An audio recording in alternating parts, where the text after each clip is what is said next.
আমরা তো প্রত্যেকেই মোবাইল ফোন ব্যবহার করি, নতুন হোক বা পুরাতন হোক। যখন আমাদের মোবাইল ফোনটি পুরাতন হয়ে যায় তখন দেখবেন আমাদের মোবাইল ফোনটি প্রচুর পরিমাপ গরম হয়, স্লো কাজ করে, হ্যাং করে। তো সেক্ষেত্রে কিন্তু আমরা মোবাইল ফোনটি শান্তমতো ব্যবহার করতে পারি না। দেখবেন আমরা যখন কোনো মোবাইলে গান শুনতে যাই তখনই দেখবেন প্রচুর পরিমাপ গরম হয়। মোবাইল চার্জে দিতে গেলে দেখবেন যে মোবাইল প্রচুর পরিমাপ গরম হয়। সেক্ষেত্রে আপনাদের ফোনের যদি কয়েকটি সেটিং আপনারা করতে পারেন, আপনার ফোনটি যতই পুরাতন হোক না কেন আপনার ফোনটি সুপার ফাস্ট কাজ করবে আর কখনোই গরম হবে না। তো চলুন আমি আপনাদের মাঝে প্র্যাকটিক্যালি ভাবে দেখিয়ে দিব কিভাবে আপনারা আপনাদের ফোনটি সুপার ফাস্ট করবেন এবং আপনারা আপনাদের ফোনটি গরম হওয়ার থেকে কিভাবে নিরাপদ রাখবেন। তো চলুন আমি দেখিয়ে দিচ্ছি। ভিডিওটা কিন্তু খুবই গুরুত্বপূর্ণ, প্রত্যেকে আপনারা শেয়ার করে রাখবেন এবং ইউটিউব থেকে দেখে থাকলে অবশ্যই আপনারা চ্যানেলটিকে প্রত্যেকে সাবস্ক্রাইব করে রাখবেন। পরবর্তীতে আপনাদের আবার এইরকম ভিডিওগুলো আপনারা পেয়ে যাবেন। তো চলুন আমি দেখিয়ে দিচ্ছি কিভাবে কাজটি করবেন। প্রথমে আপনাদের ফোনের সেটিং অপশনে আসবেন। ঠিক আছে, প্রথমে আপনাদের ফোনের সেটিংস অপশনে এসে আপনারা সার্চ অপশনে লিখবেন রিমুভ অ্যানিমেশন। প্রত্যেকের ফোনে কিন্তু এই সেটিংসটি রয়েছে, রিমুভ অ্যানিমেশন। রিমুভ অ্যানিমেশন সেটিংসটি এমন একটি সেটিংস, এই সেটিংসের উপরে আপনারা ক্লিক করবেন। ক্লিক করার পর এখানে যদি আপনাদের কোনো যদি সেটিংসে যদি অফ করা থাকে, এই রিমুভ অ্যানিমেশন এই সেটিংসটি যদি অফ করা থাকে ভাই, তাহলে অবশ্যই আপনারা অন করে দিবেন। কারণ এই রিমুভ অ্যানিমেশন সেটিংসের মাধ্যমে আপনার ফোনটি আর কখনোই গরম হবে না। আপনারা সারা দিন রাত ভিডিও দেখেন বা চার্জার দেন বা যাই বা গেম খেলেন বা যাই কিছু করেন, আপনারা যদি এই রিমুভ অ্যানিমেশন অপশনটা যদি অন করা থাকে তাহলে আমি 100% গ্যারান্টি দেবো আপনার ফোনটা আর কখনোই গরম হবে না, আগের থেকে অনেকটাই কম হবে।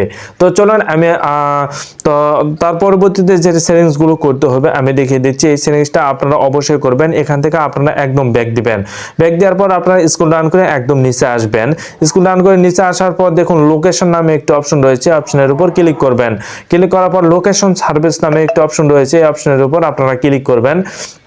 ক্লিক করার পর আপনারা নিচে এসে দেখুন ওয়াইফাই স্ক্যানিং নামে একটি অপশন রয়েছে, এই অপশনের উপর আপনারা ক্লিক করবেন। ক্লিক করার পর এই ওয়াইফাই স্ক্যানিং যদি আপনাদের ফোনে অন করা থাকে ভাই, তাহলে আপনাদের ফোনটি কিন্তু সব সময় গরম হবে, হ্যাং করবে, স্লো কাজ করবে। সেক্ষেত্রে কিন্তু আপনারা ফোনটি শান্তমতো ব্যবহার করতে পারবেন না। তাই অবশ্যই আপনাদের ফোনে এই ওয়াইফাই স্ক্যানিং এই অপশনটা অফ করে রাখবেন। কারণ এই অপশনটা অফ করার কারণে আপনাদের ফোনটি আর কখনোই গরম হবে না, আপনাদের ফোনটি 100% নিরাপদ থাকবে, কোনো ধরনের সমস্যা আর হবে না। তো চাইলেই কিন্তু আপনারা এই সেটিংসগুলো করতে হবে। এই সেটিংসগুলো করলে আপনাদের ফোনেরই কিন্তু কোনো উপকার হবে, আপনার ফোনটা আর কখনোই গরম হবে না। দেন এখান থেকে আপনারা ব্যাক দিবেন। ব্যাক দেওয়ার পর দেখুন ব্লুটুথ স্ক্যানিং নামে একটি অপশন রয়েছে, অপশনের উপর ক্লিক করবেন। ক্লিক করার পর এই অপশনটিও কিন্তু অন রয়েছে। কারণ এই অপশনগুলো যদি অন আপনাদের ফোনের থাকার কারণে আপনাদের ফোনের প্রভাবটা বেশি পড়তেছে বা আপনাদের ফোনটি প্রচুর পরিমাপ হ্যাং হচ্ছে, জাম লাগতেছে, কাজ করতে চাচ্ছে না, এই সেটিংসগুলো অন থাকার কারণে। তাই অবশ্যই আপনারা এখানে ব্লুটুথ স্ক্যানিং এই অপশনটাও অফ করে রাখবেন। এই অপশনটা অফ করার ফলে আপনাদের ফোনটি আশা করা যায় আর কোনো সমস্যা হবে না। যদি আপনারা এই সেটিংসগুলো ঠিকঠাকভাবে করতে পারেন তাহলে আমি 100% গ্যারান্টি দেব আপনার ফোনটি আর কখনোই হ্যাং করবে না অথবা গরম হবে না। তাহলে আপনার ফোনের কোনো ধরনের আর সমস্যা থাকতেছে না। তো চাইলে আপনারা এই সেটিংসগুলো করতে পারেন। যদি করেন তাহলে আপনার হাত থাকা ফোনটি নিরাপদ থাকবে। সেক্ষেত্রে আপনারা শান্তিমতো ফোনটি ব্যবহার করতে পারবেন।